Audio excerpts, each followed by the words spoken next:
Hi, welcome back to Book It and Cook It. I'm Vickie Fleischauer. And I'm Cara Kinney. And we are making bourbon molasses cookies. The month of March, our spice is allspice. And these cookies come from Baker by Nature. They include 5½ cups of flour, a tablespoon of baking soda, 1½ teaspoons of ginger, 1½ tablespoons of ginger, 1½ teaspoons of cinnamon, a teaspoon of cloves, which we don't have, so we're not adding those today, a ½ teaspoon of allspice, a pinch of pepper, a ½ teaspoon of salt, 12 ounces of unsalted butter at room temperature, 2¼ cups of brown sugar packed, a teaspoon of vanilla, ½ teaspoon of orange zest. We're not adding that either because we don't like orange zest in our cookies. 2 large eggs, ½ cup of molasses, 3 tablespoons of bourbon, and then you need ½ cup of sugar to roll them in later. So Cara's going to start adding our ingredients here.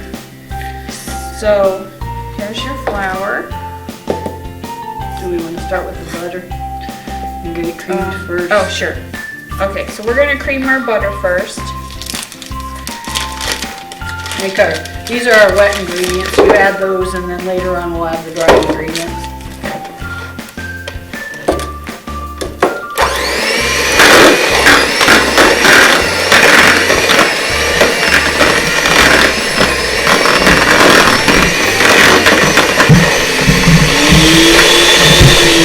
Okay, Cara has the brown sugar and the butter mixed together, so now she's going to add in the eggs and the vanilla and the molasses and the bourbon. All of our wet ingredients. Yes, all the wet stuff.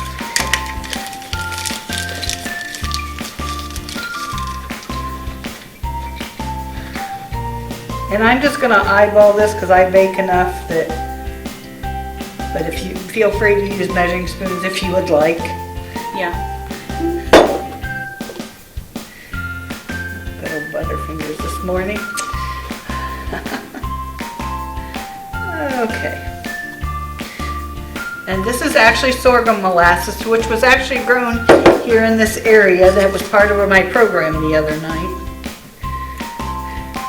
Cara did a program on things that were made in South Whitley. And sorghum molasses was one of them. And if you don't know, South Whitley's in northern Indiana. Okay. So now she's going to mix all that together and then we'll come back and add the dry ingredients. Okay, Cara has all of the wet ingredients mixed up, so now we're ready for the dry ones, which are all the spices. You can see this. And the flour. And I'm only going to add a little bit of flour at the first so I don't wear it. And then once I get it mixed in a little bit more, then I'll add the rest of it.